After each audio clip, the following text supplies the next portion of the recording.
देखिएगा भाई, number D कथन क्या कह रहे हैं अदिश राशि के लिए कि किसी स्थान पर एक बिंदु से दूसरे बिंदु के बीच नहीं बदलती।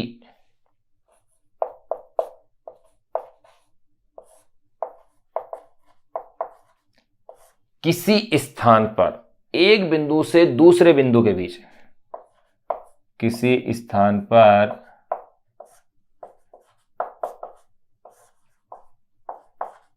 एक बिंदु से, किसी स्थान पर एक बिंदु से दूसरे बिंदु के बीच, एक बिंदु से दूसरे बिंदु के बीच अदिश वह राशि है, इसको कॉमन पढ़ना है सबके साथ साथ, जो किसी स्थान पर एक बिंदु से दूसरे बिंदु के बीच नहीं बदलती।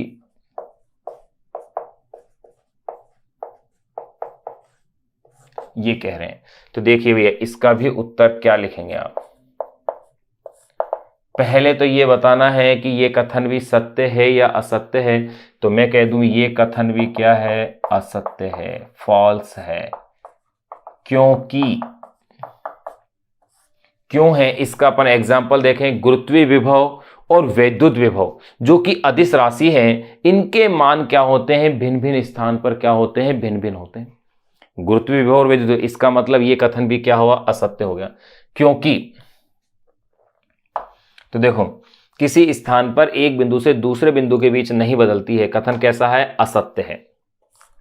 क्यों है असत्य, अपन ने कारण जान लिया। क्योंकि गुरुत्वीय विभव, एग्जाम्पल भी ले साथ साथ,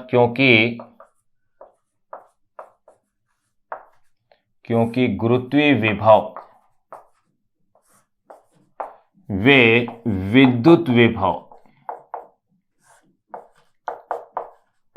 ध्यान रहे गुरुत्वीय विभव तो आप अध्याय नंबर 8 में पढ़ेंगे, यानी अपनी जो फर्स्ट बुक है उस फर्स्ट बुक का जो लास्ट चैप्टर है वो गुरुत्वाकर्षण वाला है।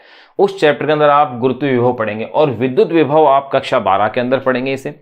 तो यहां मैं कह रहा हूं ये कथन असत्य है, क्योंकि गुरुत्वीय विभव वे विद्युत विभव, क्योंकि गुरुत्वीय विभव वे विद्युत विभव जो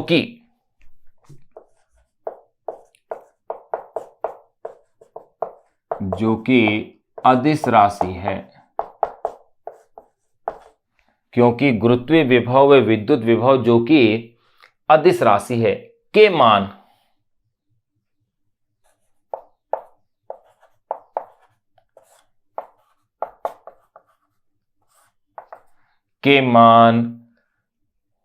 विभिन्न स्थानों पर भिन्न भिन्न होते हैं। तो इसको ऐसे लिख देते हैं, के मान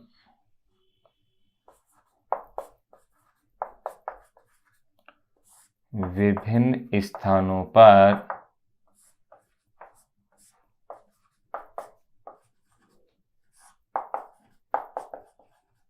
भिन्न भिन्न होते हैं। ये लीजिए। फिर नंबर ई और लास्ट पार्ट है इस अदिश वाले का। क्या कह रहे हैं अगले कथन का, देखो ध्यान रहे, चारों कथन असत्य निकल चुके हैं। अब एक लास्ट कथन है जिसकी अपन अब बात करने जा रहे हैं। वो कथन ये कह रहा है कि अदिश वह राशि है जो उन सभी प्रेक्षकों के लिए एक ही मान रखती है। अदिश राशि है जो उन सभी, ये लाइन सबके साथ कॉमन चलेगी, जो उन सभी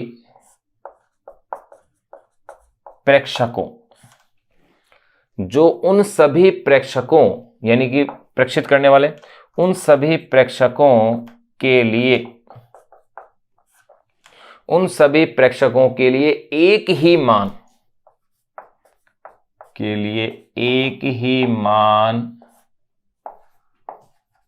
रखती है। उन सभी प्रेक्षकों के लिए एक ही मान रखती है, चाहे अक्षों से,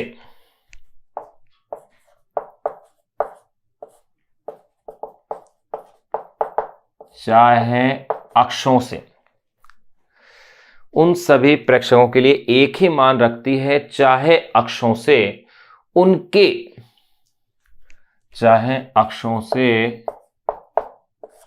उनके अभिविन्यास, चाहे अक्षों से उनके अभिविन्यास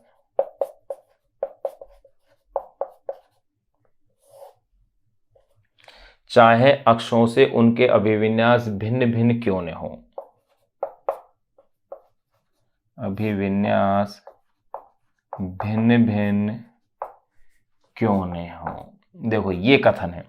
तो अब देखिए इस कथन के लिए आपको बताना है कि सत्य है या असत्य है, और उसको उदाहरण सहित आपको क्या करना है, स्पष्ट करना है।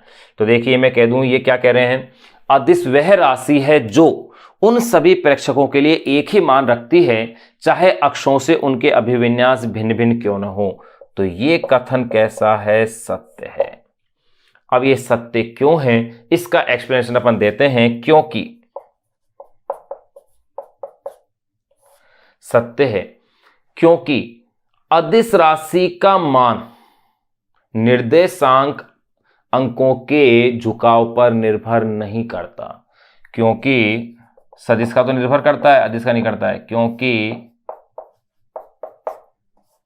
अदिश राशि का मान, क्योंकि अदिश राशि का मान निर्देशांक अंकों के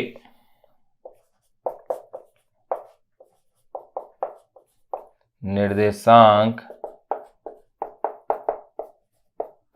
अंकों के झुकाव, ध्यान रखना सदिश का निर्भर करता है, निर्देशांक अंकों के झुकाव पर निर्भर नहीं करता, के झुकाव पर निर्भर नहीं करता, निर्भर नहीं करता है। अब इसके एग्जाम्पल अपन देख सकते हैं, जैसे द्रव्यमान है, ताप है, निर्देशांक अक्ष पर निर्भर करता नहीं, द्रव्यमान का जो मान है ये। तो अपन कह सकते हैं जैसे अदिश राशि अपन ले रहे हैं, जैसे द्रव्यमान, ताप इत्यादि, ये लीजिए। यहां अपने पास अदिश के लिए 5 स्टेटमेंट अपने पास दिए हुए थे। उन 5 स्टेटमेंट के अंदर से अपने पास 4 स्टेटमेंट तो इसके अंदर गलत सिद्ध हुए और 1 स्टेटमेंट क्या हुआ, उसका सही सिद्ध हुआ। अब अपन इसका और छोटा सा और एक क्वेश्चन और देख करके फिर इसके आगे के पार्ट को अपन शुरू करते हैं। कोई क्वेश्चन अगर और रह रहे हैं तो उनको आप सोल्व करें, क्योंकि नंबर ऑफ क्वेश्चंस बहुत ज्यादा है और क्वेश्चंस ही जो है कॉन्सेप्ट आपके जो है क्लियर करेंगे इसके अंदर। देखिए अब अपन बात करेंगे क्वेश्चन नंबर 28 की। क्वेश्चन नंबर 28 जो कि एक छोटा सा और सरल सा क्वेश्चन है, जिसके 3 पार्ट हैं ABC करके। ये तो एनसीईआरटी की विशेषता है कि हर एक क्वेश्चन के कुछ ना कुछ पार्ट होते हैं और कॉन्सेप्ट है उसके अंदर कि ये बताना है कि इसको अपन सदिश कह सकते हैं या नहीं कह सकते, कह सकते हैं तो क्यों नहीं कह सकते, यानी सदिश राशि वो होगी या नहीं होगी। कहने का तात्पर्य उसके साथ सदिश को एसोसिएटेड किया जा सकता है या नहीं किया जा सकता, यानी उसको उसके साथ संबद्ध किया जा सकता है अथवा नहीं किया जा सकता। तो देखिए मैं लिख रहा हूं अब क्वेश्चन नंबर 28 को। ये क्वेश्चन क्या कह रहा है, क्या आप निम्नलिखित के साथ कोई सदिश संबद्ध कर सकते हैं? क्या आप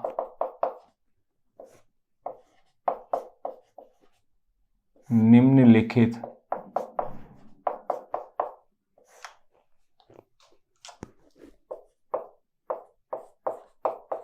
के साथ, क्या आप निम्नलिखित के साथ कोई सदिश के साथ कोई सदिश संबद्ध का मतलब एसोसिएटेड यानी उससे जोड़ना, क्या आप निम्नलिखित के साथ कोई सदिश संबद्ध कर सकते हैं? ये क्वेश्चन अपन को दिया हुआ है। अब कौन कौन से हैं जिनके साथ अपन सदिश को संबद्ध कर सकते हैं या नहीं कर सकते, वो अपन को इसमें जो दे रखा है उसमें देखिएगा। नंबर ए, आंसर अपन उस क्वेश्चन के साथ साथ ही लिखेंगे।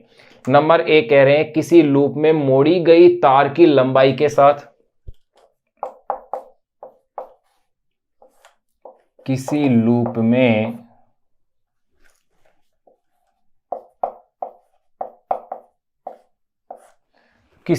में मोड़ी गई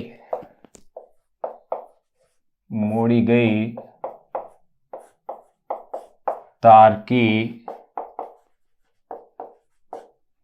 लंबाई के साथ।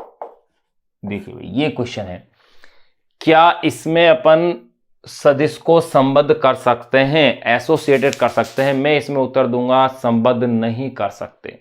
क्यों नहीं कर सकते संबद्ध? इसलिए नहीं कर सकते क्योंकि इसके अंदर जो दिशा है, लंबाई के साथ दिशा को अपन सदिश को संबद्ध नहीं कर सकते, क्योंकि लूप के तार की प्रत्येक स्थान पर दिशा क्या हो रही है, बदल रही है। और जब दिशा बदल रही है प्रत्येक स्थान पर, तो उसके साथ अपन किसी वेक्टर को या सदिश को संबद्ध नहीं कर सकते। तो देखिए इसका उत्तर क्या लिखा जाएगा। तो पहले तो अपन ये कहेंगे नहीं कर सकते, फिर इसका कारण लिखेंगे। तो देखो कैसे, क्या अपन लिख सकते हैं, किसी लूप में मोड़ी गई, पूरी लैंग्वेज लिखेंगे, किसी लूप में मोड़ी गई तार, किसी लूप में मोड़ी गई तार की लंबाई के साथ, मोड़ी गई तार की लंबाई के साथ, किसी लूप में मोड़ी गई तार की लंबाई के साथ सदिश संबद्ध नहीं कर सकते, के साथ सदिश संबद्ध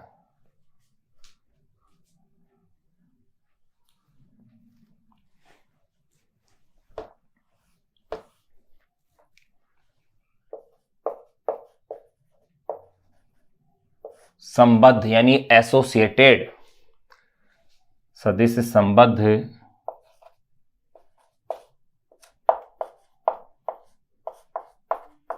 नहीं कर सकते, क्योंकि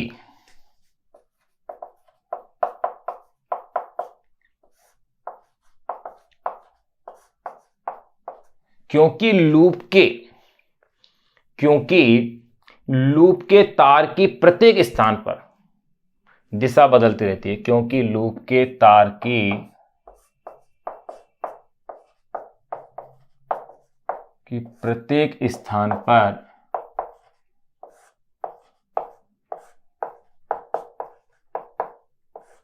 दिशा बदलती रहती है। ये लो भाई, पहले क्वेश्चन का अपन ने आंसर भी दे दिया और उसका कारण भी लिख लिया। नंबर बी जो पार्ट है वो ये कह रहे हैं कि नंबर बी के अंदर ये कह रहे हैं किसी समतल क्षेत्र के साथ,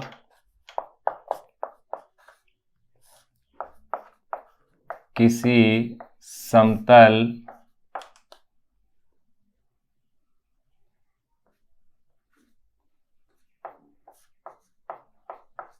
क्षेत्र के साथ, देखो क्या किसी समतल क्षेत्र के साथ सदिश को संबद्ध कर सकते हैं? इसका उत्तर आएगा हाँ, बिल्कुल कर सकते हैं। क्यों कर सकते हैं उसका अपन कारण लिख सकते हैं, क्योंकि एक समतल क्षेत्र के साथ सदिश को अपन संबद्ध कर सकते हैं क्योंकि इसकी दिशा बाहर की ओर खींचे गए लंब के क्या होती है, अनुदिश होती है। तो देखिए किसी समतल क्षेत्र के साथ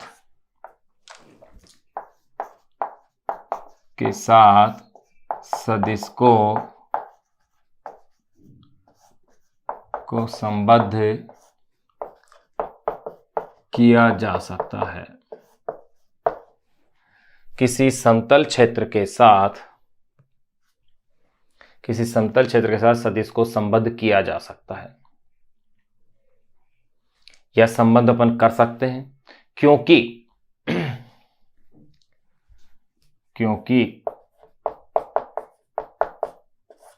किसी समतल क्षेत्र के साथ सदिश को संबद्ध किया जा सकता है क्योंकि इसकी दिशा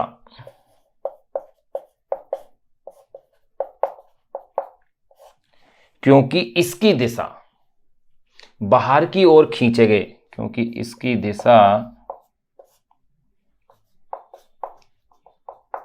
बाहर की ओर खींचे गए, बाहर की ओर खींचे गए लंब के अनुदिश होती है, खींचे गए लंब के अनुदेश होती है। ये लो तीसरा और लास्ट, तीसरा और लास्ट में ये कह रहे हैं किसी गोले के साथ, सदिश को जोड़ सकते हैं क्या, देखो किसी गोले के साथ, ये था किसी समतल क्षेत्र के साथ और यहां आ रहा है किसी गोले के साथ, तो इसमें उत्तर आएगा नहीं। किसी गोले के साथ सदिश को अपन संबद्ध नहीं कर सकते हैं क्योंकि गोले के पृष्ठ पर बाहर की ओर खींचे गए लंब की दिशा भिन्न भिन्न स्थानों पर क्या होती है, भिन्न भिन्न होती है। इसी कारण अपन गोले के साथ सदिश को संबद्ध नहीं कर सकते, लेकिन किसी समतल के साथ कर सकते हैं। तो देखो यहां अपन इसका भी उत्तर दे दें ताकि ये क्वेश्चन नंबर 28 भी अपना कंप्लीट हो जाए। छोटा सा थ्योरेटिकल बेसिक क्वेश्चन था जिसको कि अपन ने सोल्व कर लिया, अपनी ही एनसीईआरटी की जो बुक का क्वेश्चन है जिसको अपन ने सोल्व किया है। सिंपल सा एक क्वेश्चन था, तो अपन इसमें आंसर लिख दिया कि किसी गोले के साथ सदिश को संबद्ध नहीं कर सकते। तो आंसर में सबसे पहले तो अपन को जवाब क्या देना था, नहीं। फिर अपन कह सकते देखो एक गोले को, इस स्फीयर को यूं कह सकते हैं एक गोले के साथ सदिश संबद्ध नहीं कर सकते, एक गोले के साथ, एक गोले के साथ सदिश को संबद्ध नहीं कर सकते, एक गोले के साथ सदिश को संबद्ध नहीं कर सकते क्योंकि यहां अब उसका कारण लिख देंगे, क्योंकि गोले के पृष्ठ पर बाहर की ओर, क्योंकि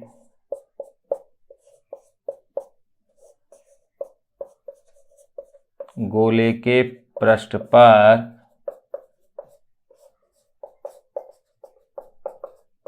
क्योंकि गोले के पृष्ठ पर बाहर की ओर खींचे गए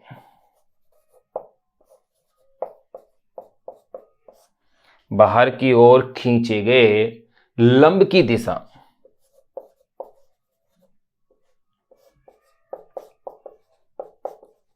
बाहर की ओर खींचे गए लंब की दिशा विभिन्न स्थानों पर भिन्न भिन्न होती है, विभिन्न स्थानों पर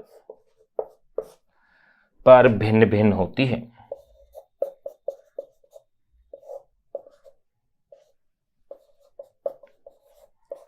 विभिन्न स्थानों पर क्या होती है, भिन्न भिन्न होती है। तो देखिए यहां अपन ने ये जो क्वेश्चंस थे ये अपन ने इसका सोल्व कर लिया है, क्वेश्चन नंबर 28। अब इससे अपन आगे की और बातें अपन इसे सोल्व करेंगे, आप इसे नोट कर लें। आपने गौर किया होगा कि एनसीईआरटी जब अपन क्वेश्चन सोल्व कर रहे हैं तो उन क्वेश्चनों में हर एक क्वेश्चन के 4-4, 5-5 पार्ट है। ये इसके जरूर फिर भी 3 पार्ट थे, नहीं तो 4-4, 5-5 उसके पार्ट आ रहे थे। यानी कि क्वेश्चन की संख्या कहने के लिए अपने पास 30-32 हो सकती है, लेकिन एक ही क्वेश्चन के कई पार्ट होने से नंबर ऑफ क्वेश्चंस अपने पास काफी अधिक क्या होते हैं, इसमें बढ़ जाते हैं। देखिए अपन इसमें सदिश और सदिश के जो क्वेश्चन थे अपने कंप्लीट कर लिए थे, फिर भी अगर कोई क्वेश्चन बाकी रहता है बुक का तो आप उसे सोल्व करें, क्योंकि क्वेश्चंस ही फिजिक्स की जान है। जो न्यूमेरिकल्स अपने सोल्व किए थे लगभग अपन ने सभी क्वेश्चनों को सोल्व कर लिया है, फिर भी कोई क्वेश्चन रहता है तो आप उसे जरूर देखें। अब उस सदिश के क्वेश्चनों के बाद अपनी बुक में जो टॉपिक दिया हुआ है वो है किसी समतल में गति। तो देखिए छोटा सा बिंदु है, किसी समतल में गति। अगर अपन किसी समतल में गति की बात करें तो यहां अपन उसके स्थिति सदिश, विस्थापन सदिश, स्थिति सदिश, विस्थापन सदिश, वेग जिसके अंदर औसत वेग, ताक्षणिक वेग, त्वरण, औसत त्वरण, ताक्षणिक त्वरण और गति के समीकरणों को अपन देखेंगे। और वो गति के समीकरण अपन देखेंगे द्विविमीय के रूप में, यानी कि 2D के रूप में अपन उसे देखेंगे। इससे पहले का जो थर्ड चैप्टर था उसके अंदर अपन 1D के रूप में देखा था, एक विमीय के रूप में। तो देखिए किसी समतल में गति, इसमें एक लाइन अपन लिख लें कि एक समतल में गति हमेशा द्विविमीय गति होती है। तो यूं कह सकते हैं एक समतल में गति द्विविमीय गति है। देखो, एक समतल में गति, एक समतल में गति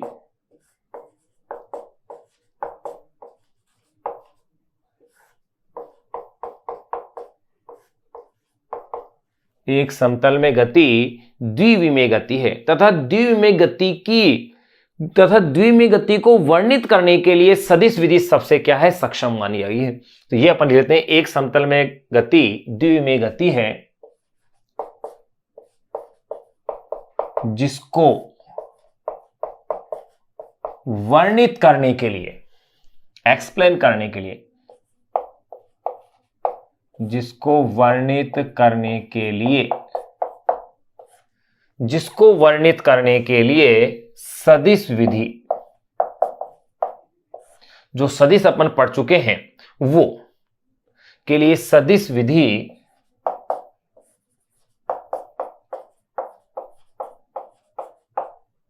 उपयुक्त मानी गई है।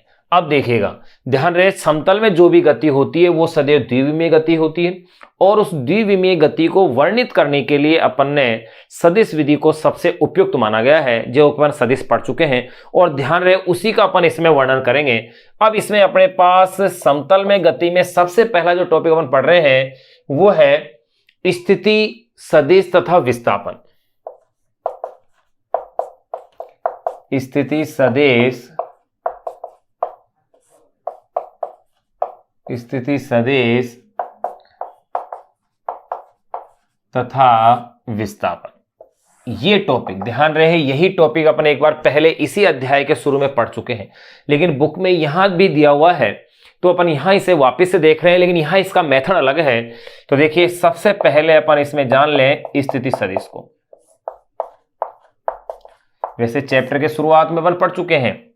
देखिए भाई, स्थिति सदिश होता क्या है, अपन यहां पर बात करेंगे किसी समतल के संदर्भ में, ये बात करेंगे तो मैं कह सकता हूं द्विविमीय तल में वस्तु की स्थिति, द्विविमीय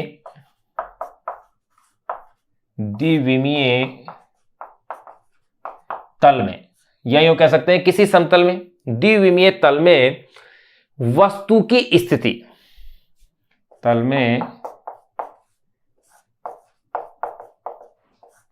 किसी वस्तु की स्थिति, द्विविमीय तल में किसी वस्तु की स्थिति समय स्मॉल टी पर, समय कह दूं या क्षण कह दूं, द्विविमीय तल में किसी वस्तु की स्थिति समय स्मॉल टी पर, स्थिति सदिश समय स्मॉल टी पर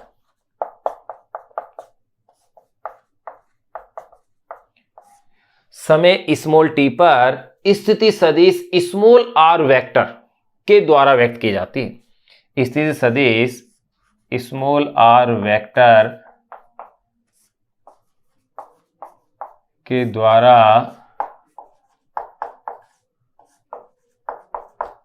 स्थिति समय स्मॉल टी पर स्थिति सदिश स्मॉल आर वेक्टर के द्वारा क्या है, व्यक्त की जाती है। देखो कैसे व्यक्त की जाती है, जैसे अपन यूं ले लें कि किस तरह से व्यक्त कर सकते हैं। देखिएगा भाई, मैं इधर कोने में बना रहा हूं इस साइड में, एक्स वाई और ये मूल बिंदु है। जैसे कोई कण यहां स्थित है किसी बिंदु P के ऊपर, तो यहां इस मूल बिंदु से इसकी ये जो स्थिति को अपन व्यक्त कर रहे हैं, यही इसका क्या बन गया है, वही स्थिति सदिश स्मॉल आर वेक्टर बन गया है। अगर मैं इसके निर्देशांक की बात करूं, मूल बिंदु के निर्देशांक है 0 0, और यहां इधर देखो इस बिंदु P के अगर निर्देशांक की अगर मैं बात करता हूं तो इसके निर्देशांक हैं x y, क्योंकि ये किसी तल में स्थित है और तल में हमेशा दो अक्ष होते हैं, x और y। देखिएगा, ये तो मैंने यहां ले लिया है, तो ये तो हो गया है भैया x, ये लो, ये तो मेरे पास हो गया है ये, इधर भी मैं लम डाल के अगर यूं लेता हूं तो आप गौर कीजिएगा, यहां ओ ए ये बिंदु B, तो ये मेरे पास क्या बन गया है y, ये लो। तो यही बात मुझे इसमें लिख दी है। क्या कह रहा हूं मैं, मैं ये कह रहा हूं कि द्विविमीय तल में किसी वस्तु की स्थिति समय स्मॉल टी पर स्थिति सदिश स्मॉल आर वेक्टर के द्वारा क्या की जाती है, व्यक्त की जाती है। जैसे, अब इसी की कहानी लिखूंगा। जैसे यदि स्थिति स्मॉल आर वेक्टर के द्वारा व्यक्त की जाती है, जैसे यदि कोई वस्तु, जैसे यदि कोई वस्तु यूं इस प्रकार लेता हूं, चित्रानुसार स्थित है। कोई वस्तु किसी बिंदु P पर स्थित है। जैसे कोई वस्तु चित्रानुसार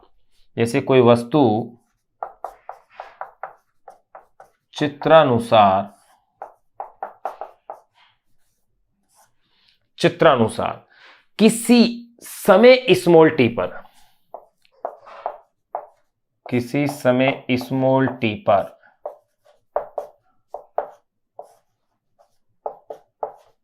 बिंदु P पर स्थित है। जैसे यदि कोई वस्तु चित्रानुसार किसी समय स्मॉल t पर बिंदु P पर स्थित है, या यूं कह सकते हैं कि द्वारा, जैसे यदि कोई वस्तु चित्रानुसार किसी समय स्मॉल t पर बिंदु P पर इसके निर्देशांक को लिख देते हैं। बिंदु P पर जिसके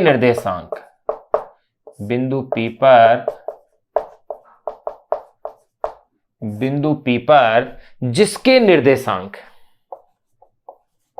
एक्स वाई है पर स्थित है। देखिए भाई, किसी बिंदु P पर जिसके निर्देशांक क्या है, एक्स वाई है, पर स्थित है, तो वस्तु के समय स्मॉल t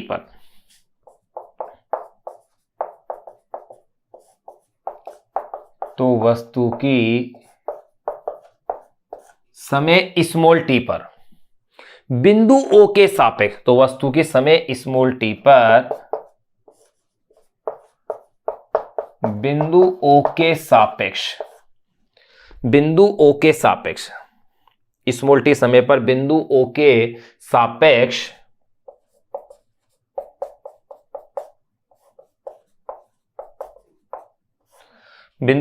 सापेक्ष स्थिति सदिश OP वेक्टर से व्यक्त होगी।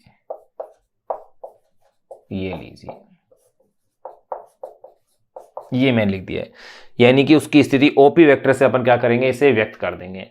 अब देखिएगा भाई, इसी डायग्राम से सारी बातें मैंने इसमें लिख दी हैं कि द्विविमीय तल में किसी वस्तु की स्थिति समय स्मॉल t पर स्थिति सदिश स्मॉल r वेक्टर के द्वारा व्यक्त की जाती है। जैसे यदि कोई वस्तु चित्रानुसार किसी समय स्मॉल t पर बिंदु P जिसके निर्देशांक x और y है, कोऑर्डिनेट क्या है, x y है, पर स्थित है, तो वस्तु की समय स्मॉल t पर बिंदु O के सापेक्ष स्थिति सदिश OP वेक्टर से क्या होगी, व्यक्त होगी।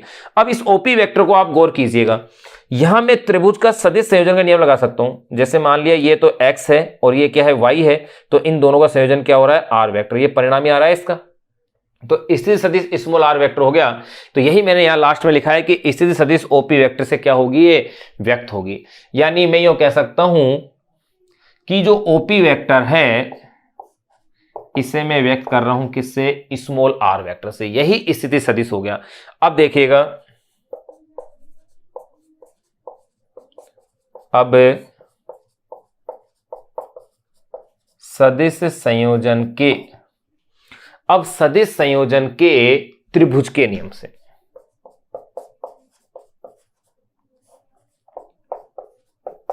सदिश के नियमों से ही अपन इसकी सारी बातें लिखेंगे।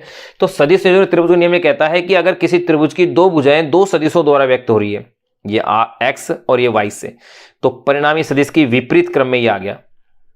तो देखो, सदिश संयोजन के त्रिभुज के नियम से अपन क्या लिख सकते हैं, OP vector is equal to OA vector plus AP vector. बिल्कुल ऐसा लिखा सकता है, OP vector plus AP vector, इस रूप में आप लिख सकते हैं।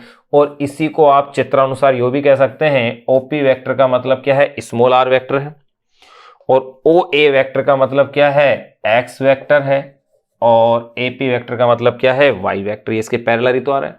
तो यहां अपन ने इसे इस प्रकार से लिख दिया है, या इसे आप इस तरह से भी व्यक्त कर सकते हैं, small r vector is equal to, x vector का मतलब है x i cap, y vector का मतलब है y जे कैप। ये लीजिए, ये अपन ने स्थिति सदिश को यहां इस प्रकार व्यक्त कर दिया है। तो देखो एक पॉइंट अपन ने कंप्लीट कर लिया है, स्थिति सदिश।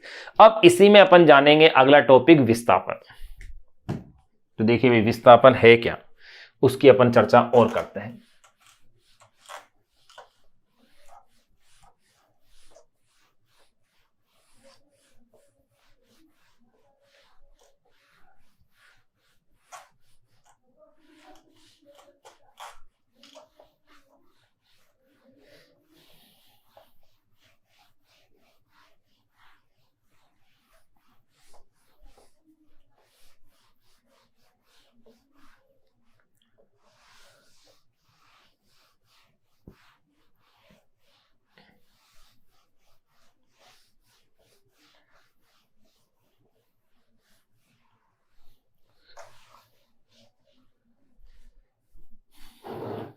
देखिएगा अब अपन इसके अंदर जान रहे हैं नेक्स्ट टॉपिक विस्थापन सदिश।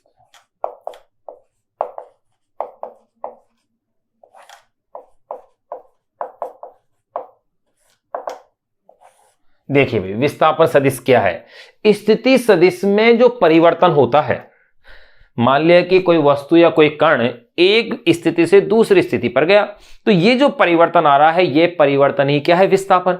यानी अंतिम बिंदु की स्थिति और प्रारंभ बिंदु की स्थिति का जो अंतर है वही क्या है, विस्थापन है।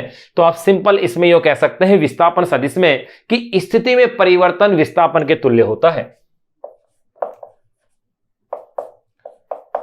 स्थिति में परिवर्तन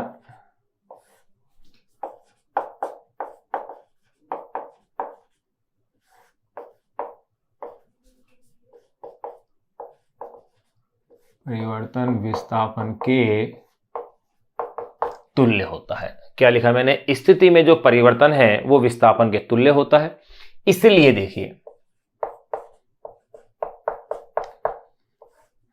स्थिति में परिवर्तन विस्थापन के तुल्य होता है, इसलिए द्विविमीय गति में किसी वस्तु का विस्थापन, इसलिए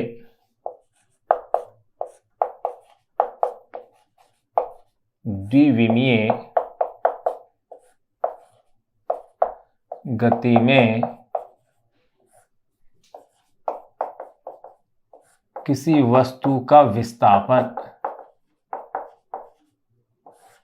इसलिए द्विविमीय गति में किसी वस्तु का जो विस्थापन होगा वो किस फॉर्मूले से दिया जाएगा, वो ये बनेगा। तो मैंने लिखा है इसलिए द्विविमीय गति में किसी वस्तु का विस्थापन निम्न सूत्र से, विस्थापन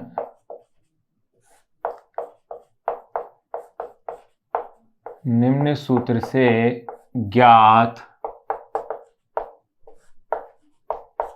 किया जा सकता है।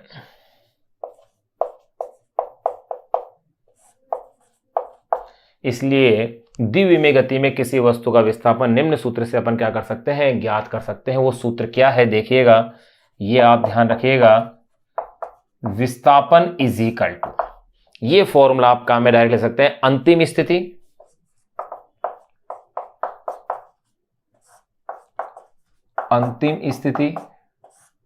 माइनस प्रारंभिक स्थिति,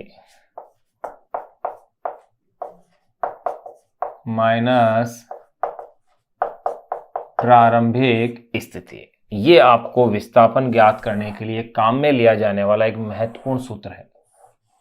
सिंपल सा, ये आपको ध्यान रखना है कि विस्थापन इज इक्वल टू अंतिम स्थिति माइनस प्रारंभिक स्थिति, इसे अपन यूज करेंगे। अब देखिएगा कैसे, आप ध्यान दीजिए, वही एक सिंपल में ले लेता हूं,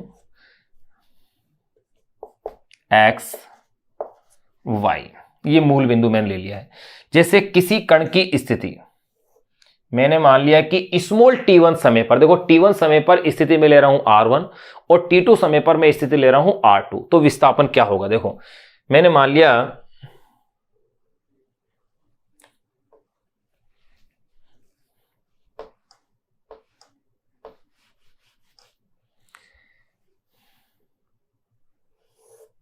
कि किसी कण की स्थिति स्मॉल t1 पर स्मॉल r1 वेक्टर है और वो यहां है, इस पॉइंट पे मैं ले लेता हूं पॉइंट नंबर, इसे a भी कह सकता हूं, p और q भी कह सकता हूं, उससे कोई चेंज नहीं आने वाला। और मैंने मान लिया स्मॉल t2 समय पर उसकी स्थिति यहां b हो गई है और स्थिति सदिश है स्मॉल r2 वेक्टर। अगर वो इस समय अंतराल t2 माइनस t1 में a से b पर आ जाता है तो उसका विस्थापन सदिश क्या होगा, r2 minus r1 is equal to delta r, यही वो लिखा जाएगा। या सदिश रूप में लिखें तो आप ऐसे लिख सकते हैं r2 vector minus r1 vector is equal to delta r vector हो जाएगा। इस तरह से अपन व्यक्त कर देते हैं। अगर किसी कण की स्थिति बिंदु a पर था, a से वो b पर आया, किसी समय t1 पर था, तो ऐसी स्थिति में उसका विस्थापन a से b पर आया, तो प्रारंभिक बिंदु ये था, अंतिम बिंदु ये हो गया, तो अंतिम बिंदु की स्थिति यानी r2 वेक्टर प्रारंभिक बिंदु की स्थिति r1, इन दोनों का जो डिफरेंस होगा यही क्या बन जाएगा, इसका विस्थापन बन जाएगा। तो देखिए अगर यही इसका विस्थापन बन जाता है इस फॉर्मूले से, तो अपन आगे कैसे कह सकते हैं, देखो लिख दें अपन इसी के बारे में।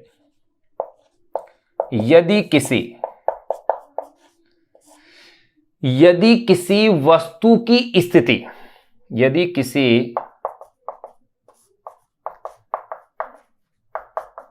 किसी वस्तु की स्थिति समय स्मॉल t1 पर, समय स्मॉल t1 पर स्मॉल r1 तथा समय स्मॉल t2 पर स्मॉल t2 पर स्मॉल r2 हो, तो यदि किसी वस्तु की स्थिति समय t1 पर स्मॉल r1 तथा समय t2 पर स्मॉल r2 हो, तो समय t1 से t2 तक, तो समय t1 से t2 तक, तो समय t1 से t2 तक वस्तु की स्थिति में परिवर्तन, t1 से t2 तक वस्तु की स्थिति में परिवर्तन, तो समय t1 से t2 तक, तो समय t1 से t2 तक वस्तु की स्थिति में परिवर्तन, अर्थात यो कह सकते हैं समय अंतराल,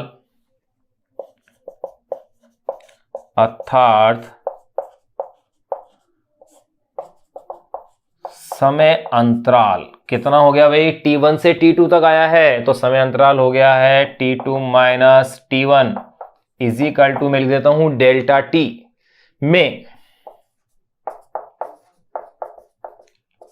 में वस्तु का